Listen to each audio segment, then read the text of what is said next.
Hey everybody, this is Rydo and we're back to Hand of Fate 2. Let's continue. So we tried the Hanged Man in the last episode and failed, and so now we're going to give it a second try with putting some more emphasis on cards that might be a little bit more helpful instead of just trying to reveal cards.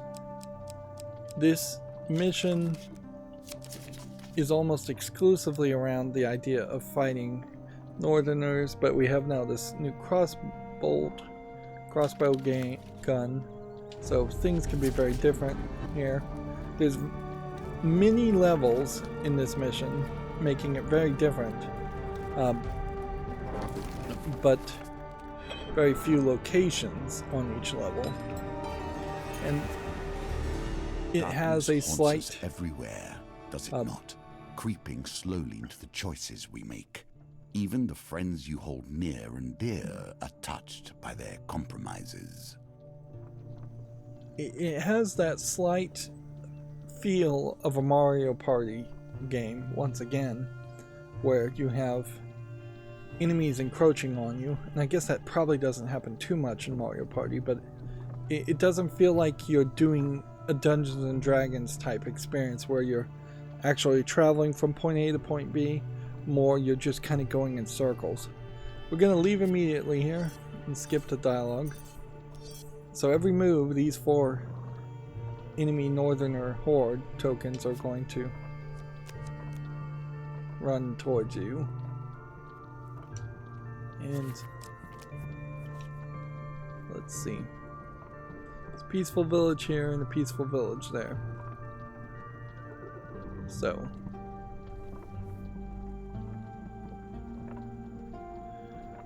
what I want to do, I guess, is go south first.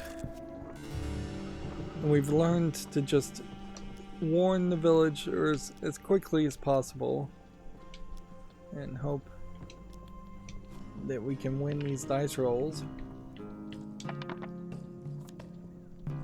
Alright. So we need a 4 or higher.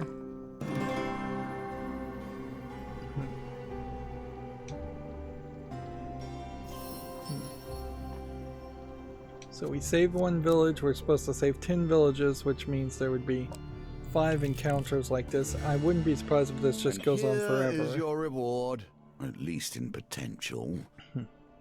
So if we can build this Empire fort, we'll get a reward. But I think even more importantly, we might slow down the progress of the horde, at least for this level. The Empire is abandoning the fort, so we just have to roll a high enough number. Again, 4 or higher.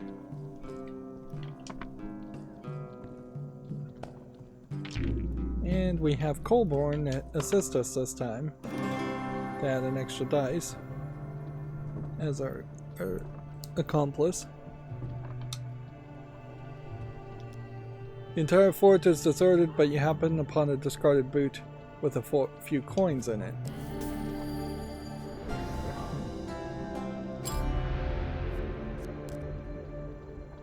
Right, so that didn't slow down the horde's movements, but it did give me some gold.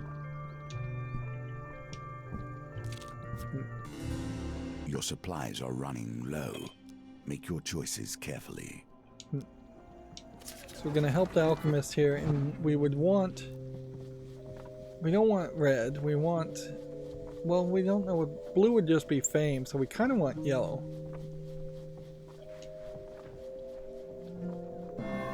Yeah.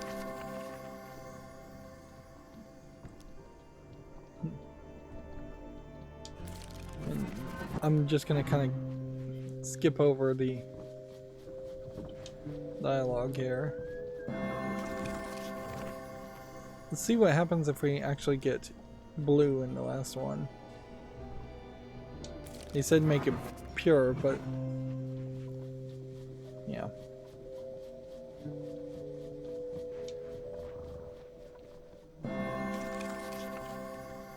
So this would be the least pure you could possibly do. But you know, it actually is pure in the sense that it is red, yellow, and blue feathers.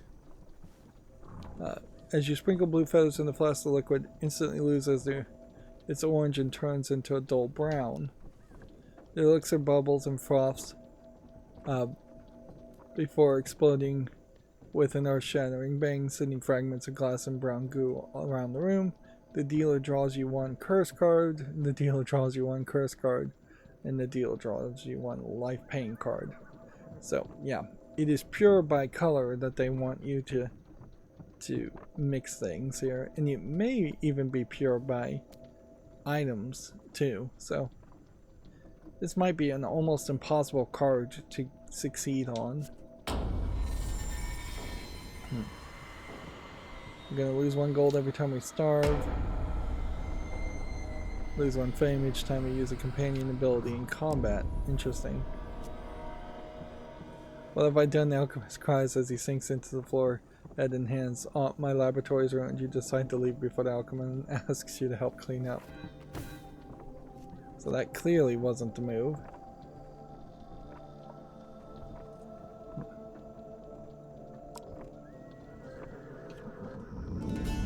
Let's go and camp. And just buy food.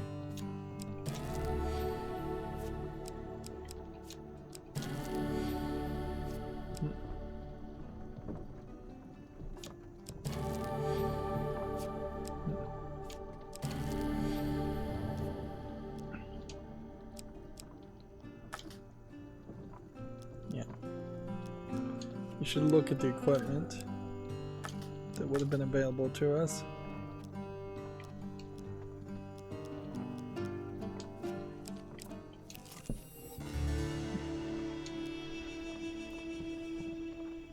So we can visit the store, but we don't have any money, plus we shouldn't waste any time. We should just warn the people.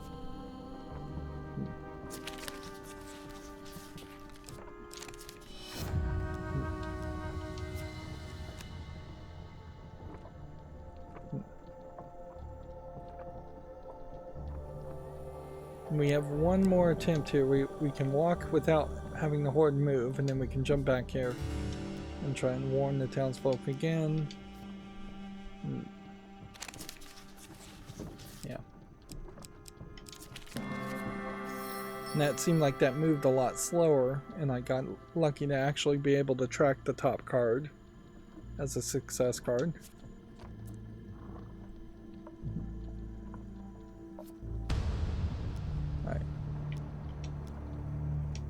We can avoid them there, but we probably just are going to have to fight them here. Now I can't use my companion ability in fighting because I have a curse, but you know what? Might not be that big of a deal. Why do I have an axe?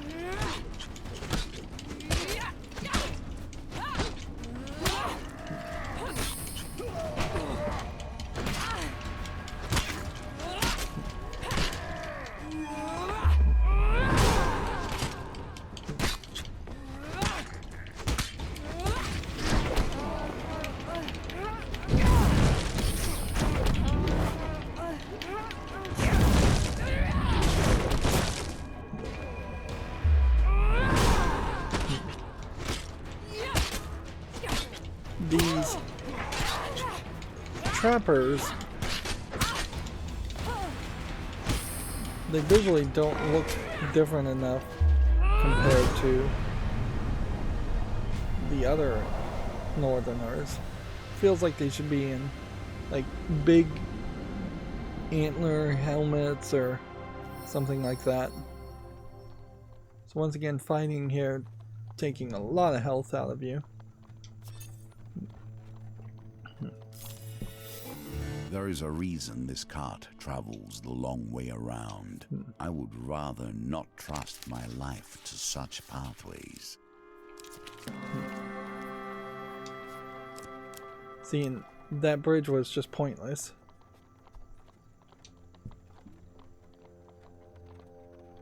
So there's nowhere I can go. I have to either I set up camp. You know what I could do is I could go like here. And then, not that. Set up camp. And then cook some food to get slightly better. And then wait a while.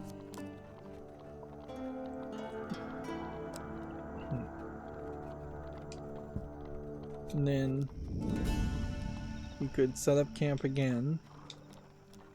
And then wait a while.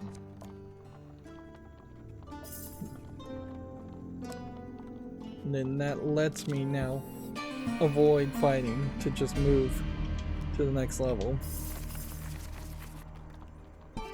So we can play with some strategy here. This layout feels different than what it was before.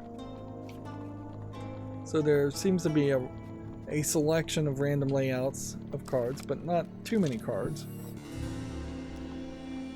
Visit the village. And this was the event where you need to warn the townsfolk quickly and not compete in the throwing axe or tell tales.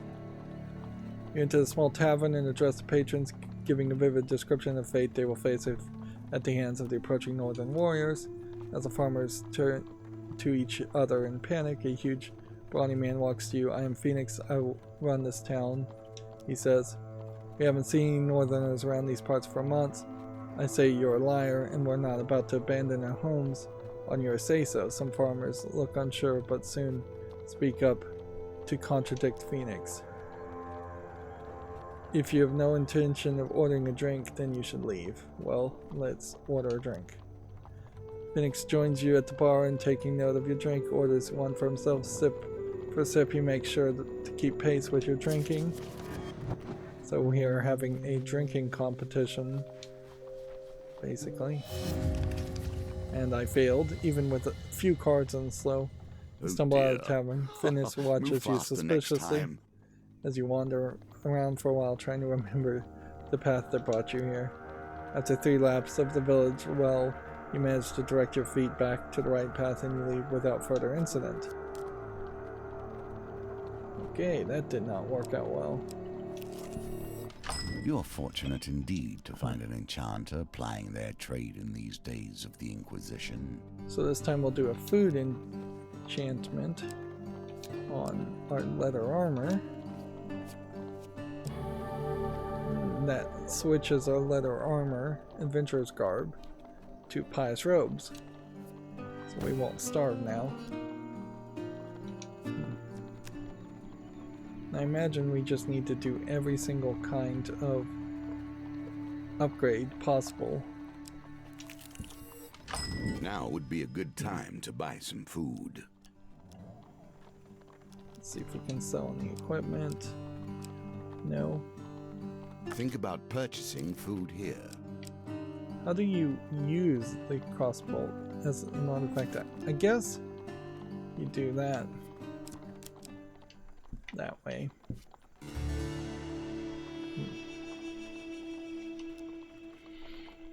We'll try this again.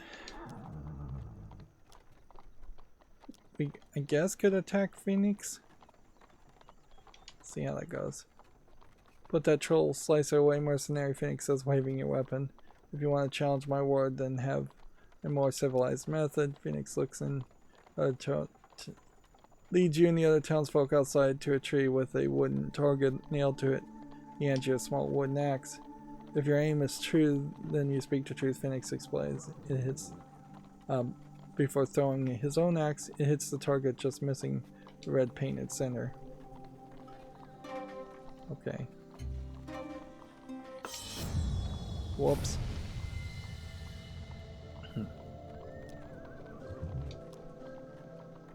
Yep. I screwed up there. But honestly, I could probably do the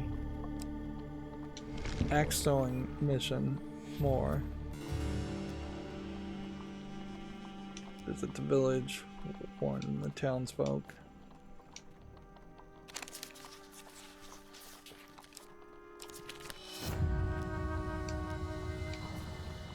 I'm just constantly failing here.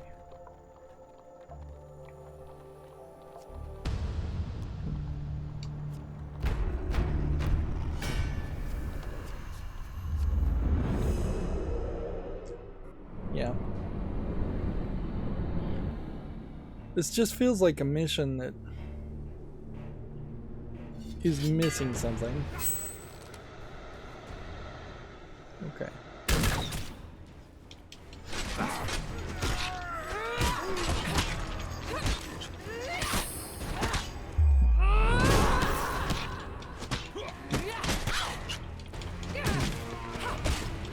So we now know that the crossbow is also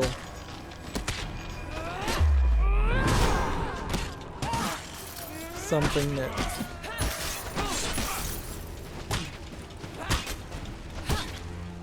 isn't that helpful.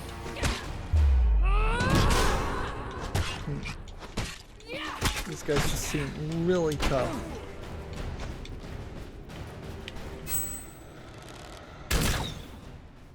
Yeah.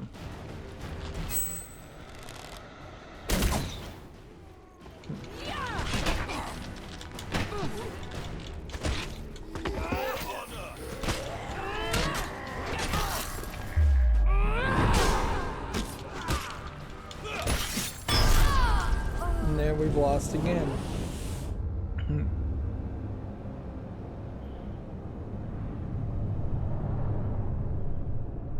Take the battle to them next time. And see, it just seems to me like this is yet another example of something that just, I don't know how I can make this interesting to play a third time. It seems grindy and repetitive, even on easy mode. Remember, we almost rage quit this game in the first mission because of how difficult the game was outside of apprentice mode, and we may have just caught up to that point where you either were supposed to be really, really good at fighting or just like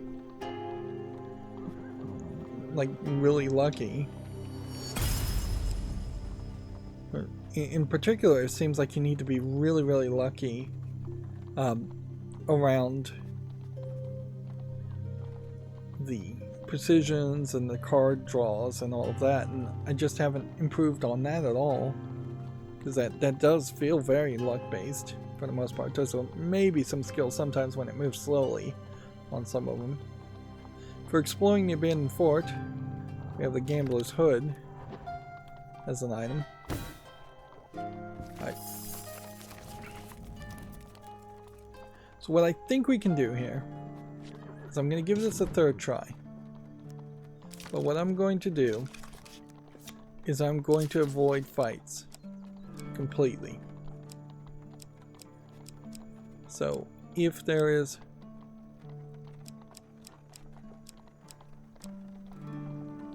some kind of fight,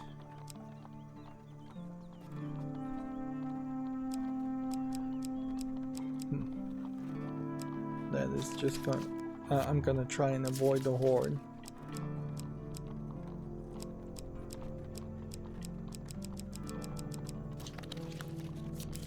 And so now I know also that this crossbow,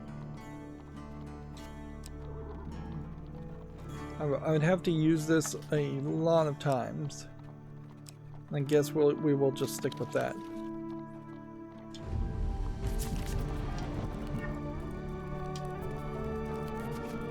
But the biggest problem here certainly is this is just going to get more and more boring for everybody involved, as I'm going to just skip all the text.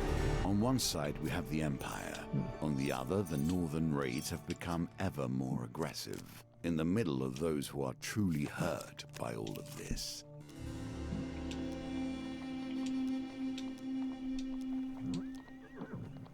Let's see. It seems like the guy's name changed. It's now Cedric.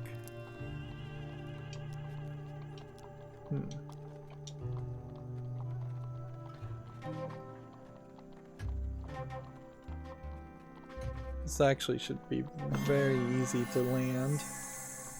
Breathe. You have done well. Your axe hits the target solidly, not bad. Cedric comments, very well then, stranger, I shall consider your words carefully. Cedric turns and calls some men over, telling them to scout the north immediately. He directs the rest of the town folk to prepare for travel.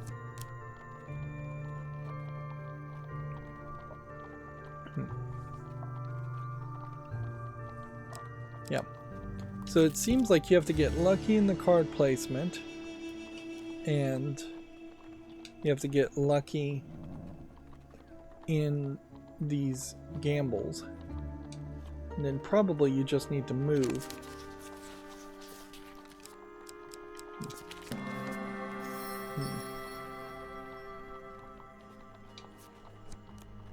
So that's 2 of 10, so we'd have to just get lucky in the rest of this and ignore the rest of the encounters. Go over to the left and let's see, if we continue our journey, northern encounter will not move this turn. Or we could inspect the fort. I think we should probably inspect the fort. Reroll that, that, and that. We'll just reroll everything. Except the die. And that still didn't help.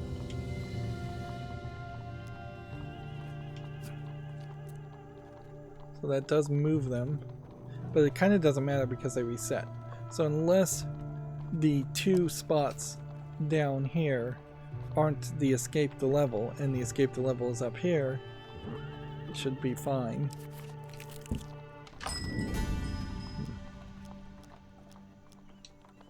What do we have to sell? Nothing much. What can we buy?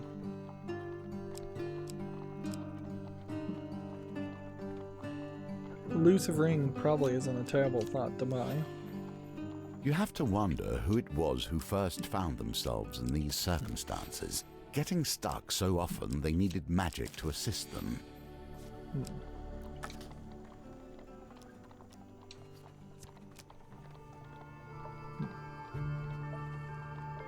He was talking about the elusive ring there.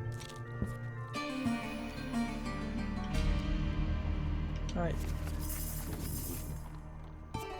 So now we just need to get lucky again. We don't know where the villages are. Let's see. Reluctant allies, plead for help against the north.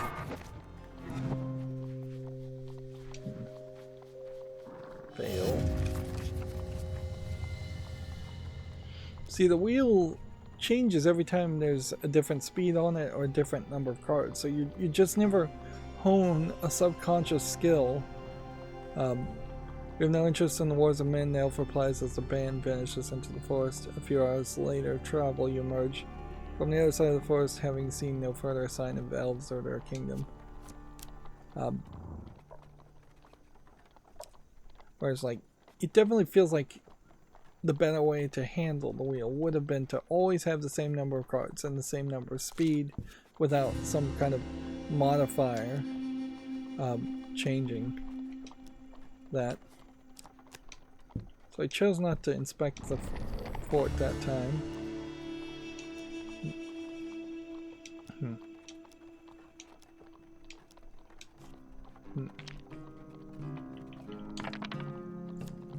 In the hopes of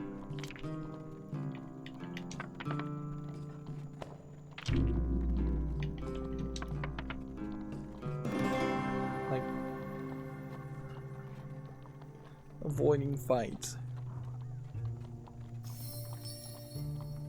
And you really seem like you only have one fight in you in this whole mission.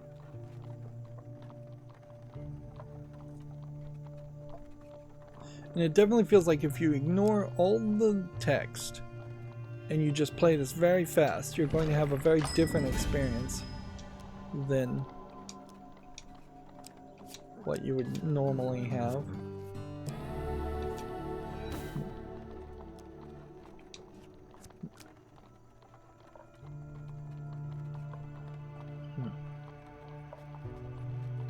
And I definitely get that feeling in a lot of games where the playtesting is being done by people that are so familiar with the game, who have gotten so good at the game that they kind of lose the plot as far as the possibility of people struggling. And well, that rickety bridge tells me that there is no other village in this level, so here we go. The damage taken from starvation is more than the healing delivered by eating. As with many things, we find ourselves sliding further and further into hardship. Okay. Let's check and see what this is quickly.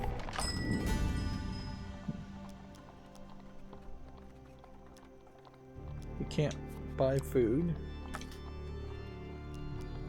We can't buy information. We can't buy healing. So we leave.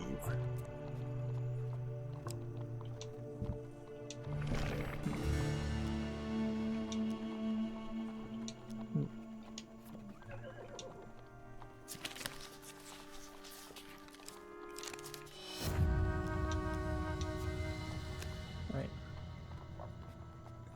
So I guess I should go north.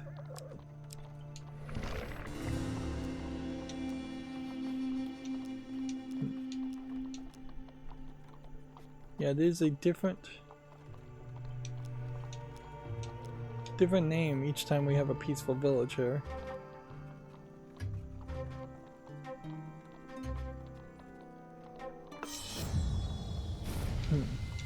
Poorly done. You must harness your will and find the quiet stillness inside you.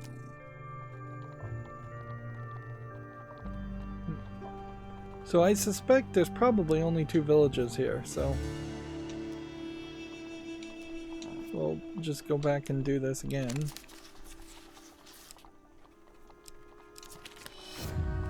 Wow, I am so bad at this.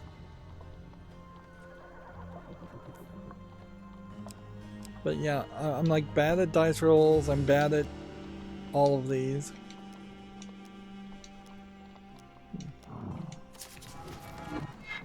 I'm not a vain man.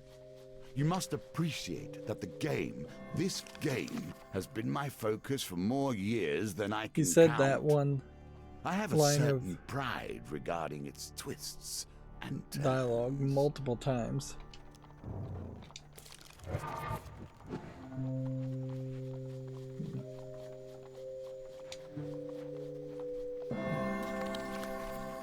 Looks like the drinking contest here. It's going to require multiple successes.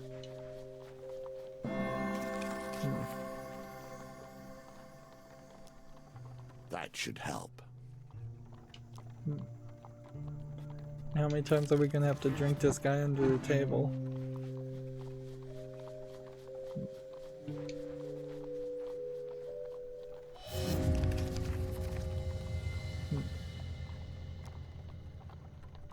Pass out halfway through a cup of goblin rage, you wake up sometime later in poor health on the outskirts of the village. So it definitely seems like you should attack the guy.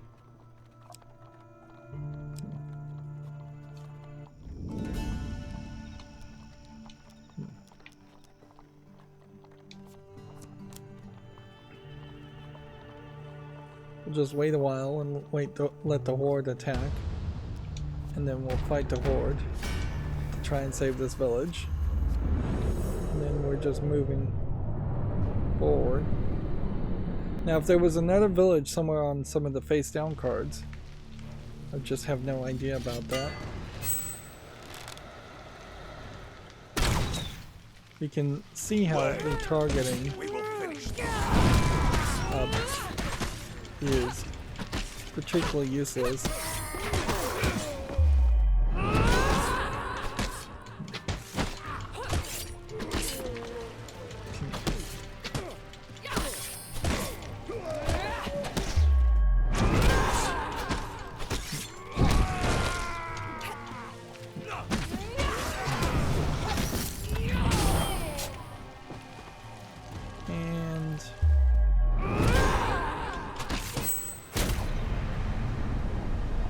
shoot him with a gun. Or a crossbow. The existence of a crossbow kind of highlights that you probably don't need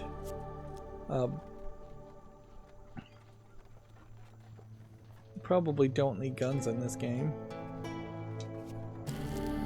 It gives us some food.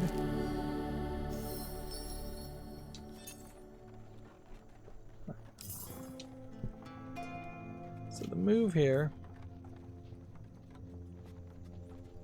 is to just wait.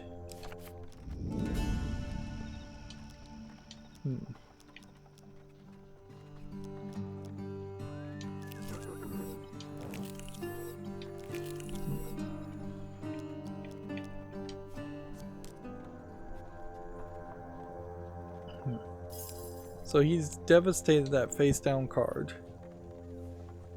And I guess the question is, if we wait a while, does that devastate the exit card too? No.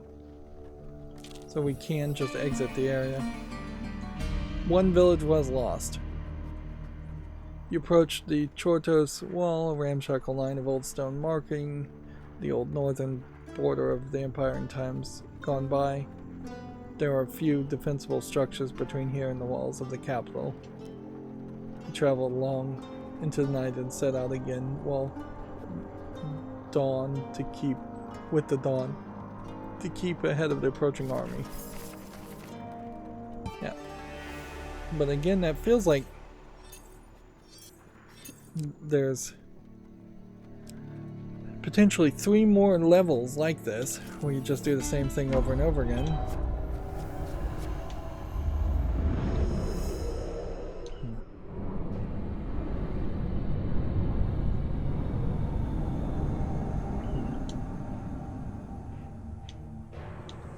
All this loading is now slowing down the game as we are trying to play as fast as possible. And this really shows where the game itself would start to get rather boring.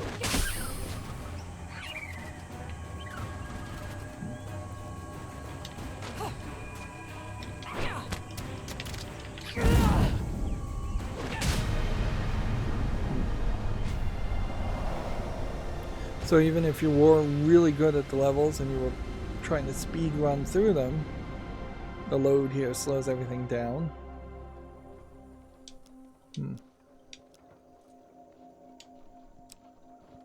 Okay. Have we ever given them a ring or a crossbolt?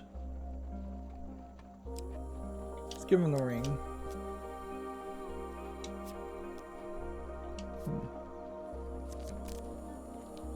That reveals a lot on the map, but I'll still have to go in the main mode to see how that goes. The gnomes retreat in the forest with their prize and soon begin fighting over it.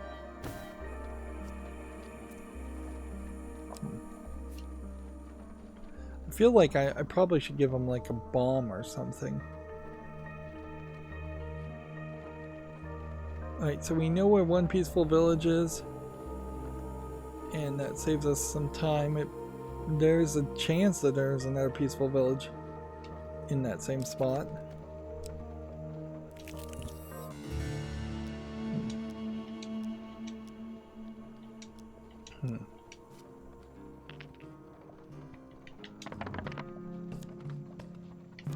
Roll that. Should we be re-rolling 4s, I guess? Yeah. I guess you should re-roll 4. Here sets the tone for your challenge.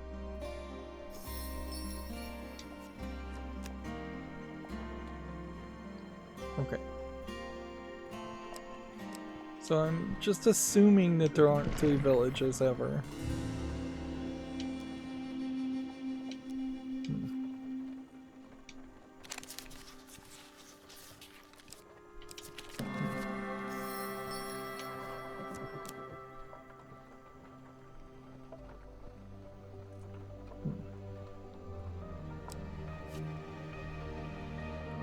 And I have no real desire to do Rickety Bridge, but I guess I could do the fort and see if that gets us food or something.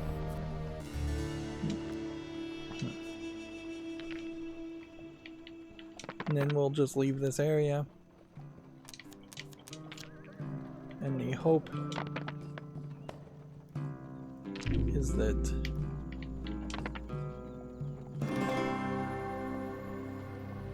we didn't leave a village behind. Even if we did leave a village behind, that's probably fine. The entire fort is deserted, but you managed to scrounge some supplies. Right. Food is exactly what we needed.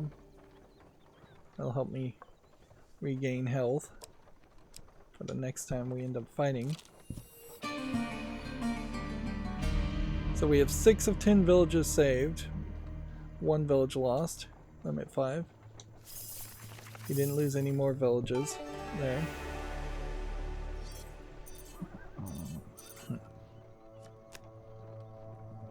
Okay. And there's only 1 more area.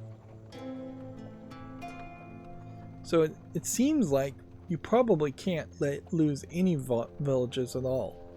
But if we can just beat this with silver, I'm going to say that's good enough for now. And the last section is the Empire. So they are pushing all the way into the Empire.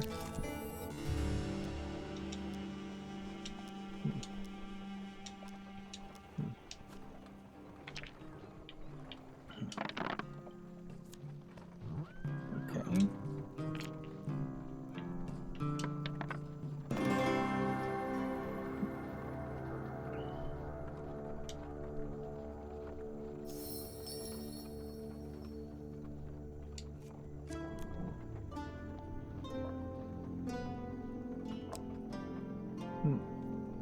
We'll push in here and just see what happens here.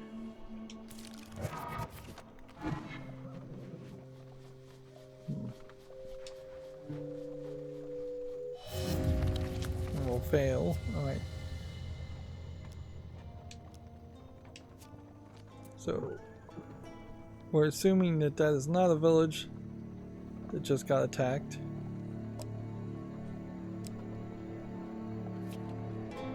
We could fight the horde, but it's probably a mistake. Instead, let's just go this direction. We would need a blessing to have done that one, so that was a bad card to have in this deck anyways. Seems like they tried to give us our best opportunities to have a blessing before we run into that section. I guess the devastation cards might allow me to move in other places in some very rare occasions where I could maneuver around certain horde pieces.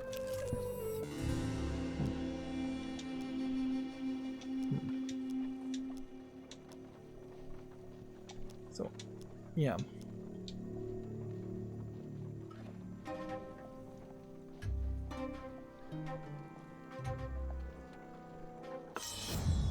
And I'm getting worse and worse at these.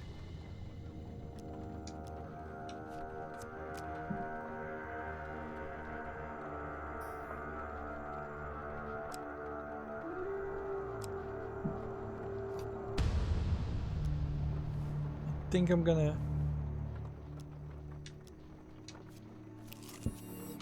History and time work in strange ways.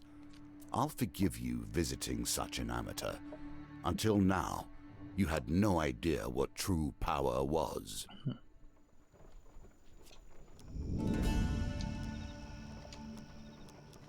Let's see if we can trade anything. Well, if we were going to trade, we would have to... There's no one to trade with. Interesting.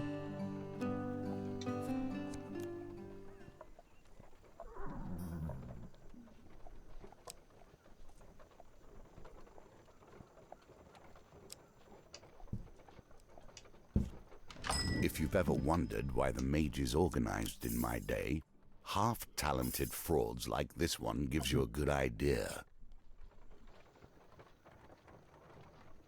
So, yeah.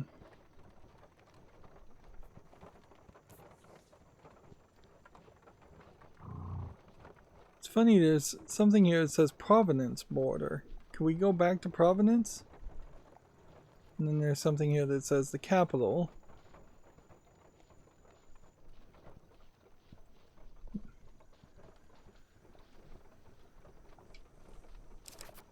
I think we have to go to the capital. Who remains for you to put your trust in? There are no allies for you or I in this world. See a high wall of the capital in the distance. Approach the city.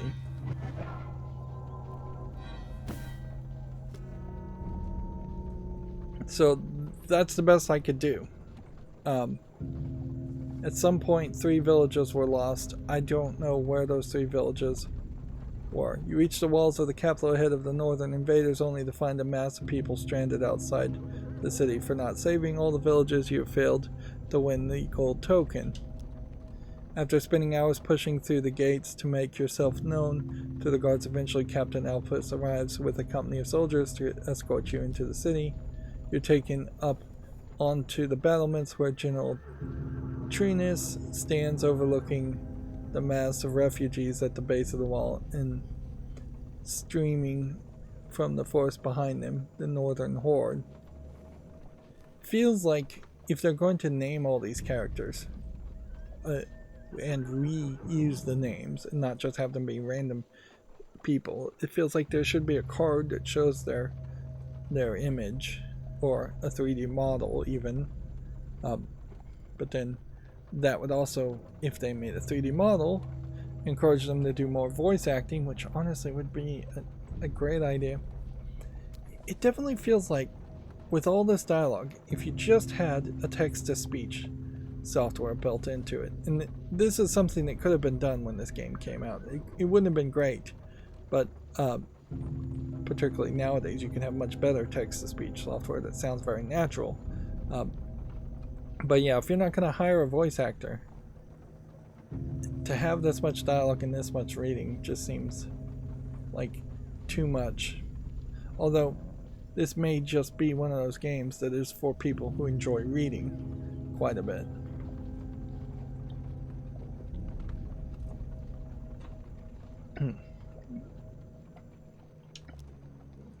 At last we have the troublemakers in custody. The general comments as you approach. Well, mercenaries, despite your efforts to clear out the northern villages, as you can see, the barbarians still took the bait. Distant horns capture your attention, and in the distance a long line of troops carrying imperial banners begin to move into position from the far side of the northerners. And now we've got them trapped, the general cheers, raising his fist. We'll smash them between our army and the city walls. He excitedly hurries away, rapidly barking orders to his men. Man the catapults, ready the archers. Captain Alphys signals his men to take you away. The general will decide what to do with you after we annihilate the barbarians. So it seems like the narrative story, the overarching narrative story here, is that you are getting arrested for trying to save villagers. And then I guess that's how this is going to lead to us killing the Emperor, which they already hinted at. Or they're going to try and arrest us, I guess. I guess we have to survive. But this fight, compared to a lot of those Northerners, seems like it's going to be fairly easy. But here, yeah, if you have a Captain Alphys 3D model, why weren't you showing him when he was talking and showing him when there was dialogue, even if you're not going to do the voice acting thing? The Empire is filled with those who would follow any order without question. Alphys would arrest his own mother if a general told him to. Captains wear armor. The dull standard attacks use bash to break their armor.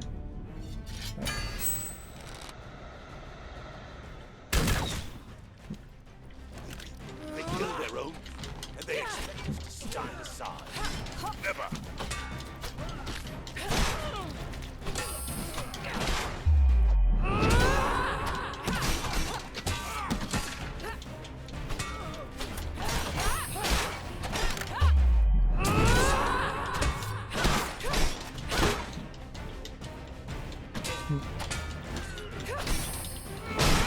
that's the last of his armor. So now we can make quick work of him.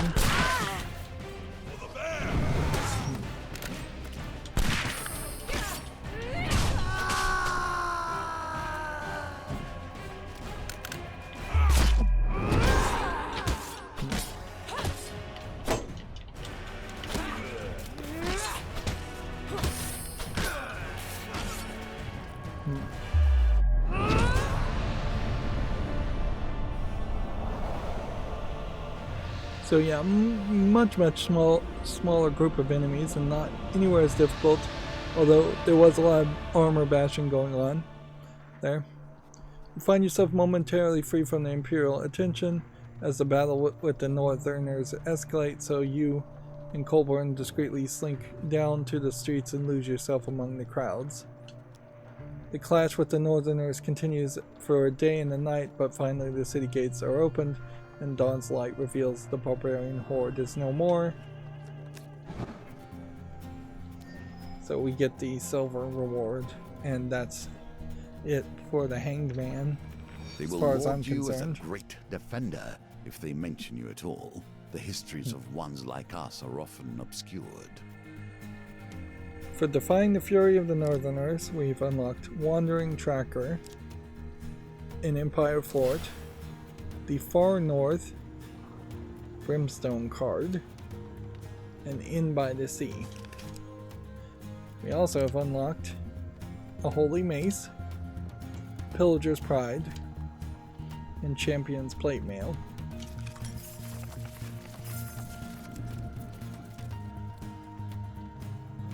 And the hope here is that by doing this, would... We reach toward the end of our tale, and here true magic begins. The gates have been opened, and now we must merely pass through them. So that gives us a couple of other options here, where now we can do death and temperance, but we need more companions to be unlocked to play devil. We can do the tower and the star and the moon. Yeah, it definitely feels like there might be about 3 more missions after this to unlock. So, what is interesting about that is that maybe, just maybe, if I just struggled to get a silver on strength or justice, that would give me enough cards to We live in a change things world. around and Death unlock and despair more are all that items remains after the assassin has encounters. moved upon the Emperor. Yet this world merely reflects the world above. The heavens are in turmoil, and the game of life and death is chaired by madmen. Okay, so death. Someone has hired the Thieves Guild to kill you. They've sent their most lethal assassin, a man known only as the Reaper. So, Reaper's Arrow. Survive the Reaper's Arrow by raising your max life above 130. Deadly Thieves. Thieves deal more damage in combat. Come prepared. Okay. So, probably want a melee fighter. Although, maybe we'd A take companion to whom violence is second nature. A reasonable choice here. Let's see. To unlock one more companion, we would have to finish strength, and without finishing strength, we can't then we can't do another mission. Interesting. So we would want to take things north. It's probably not the time to do deadly fire.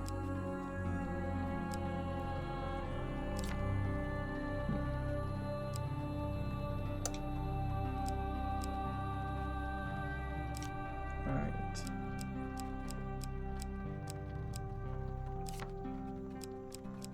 See, it definitely was a case here where I feel like even if I did unlock a few more event cards, it's not going to do as much as I would like it to.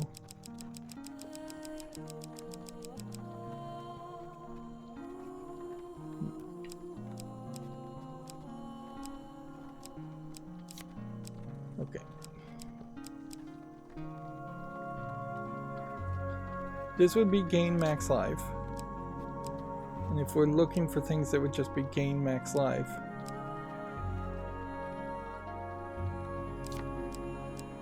we should consider that.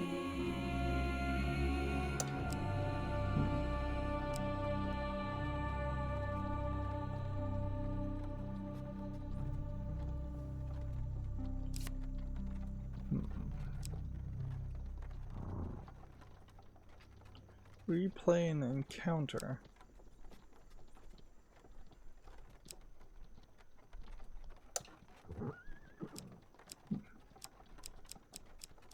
So have I made good decisions here? I would say probably not. Let's get rid of that one and go with that one.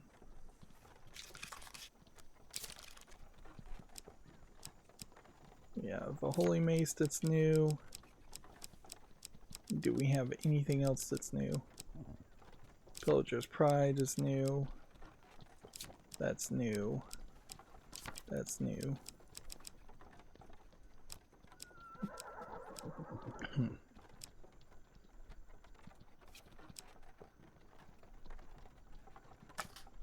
Take that, and then maybe we could find a blessing.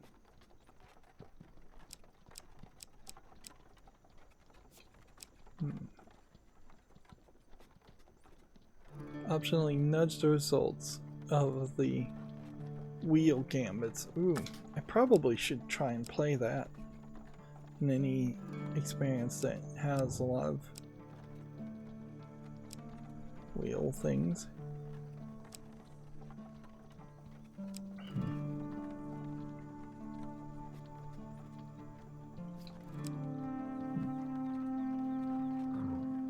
After completing a brimstone encounter, draw a gain card. That might be worth trying.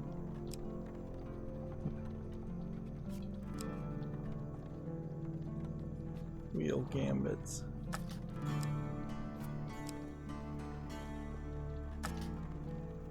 These pious robes, I don't think we've ever really succeeded with.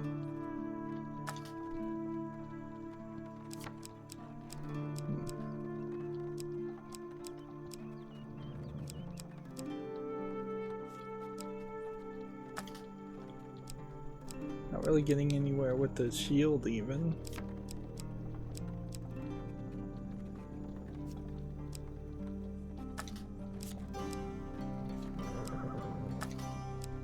Yeah, a lot of these weapons, unless you could just start with the weapon, it does seem like you're never going to really get anywhere with it.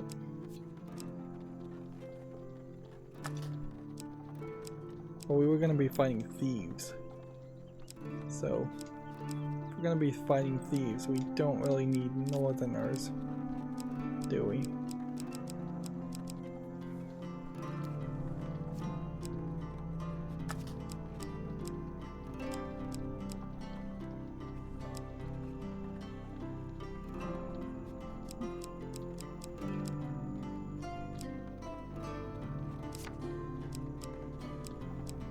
Just take that and take that.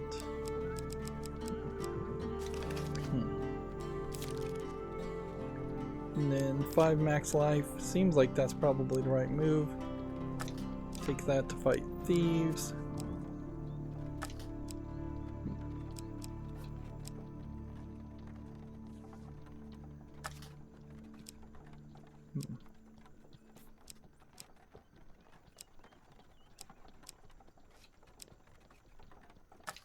Take that, I guess.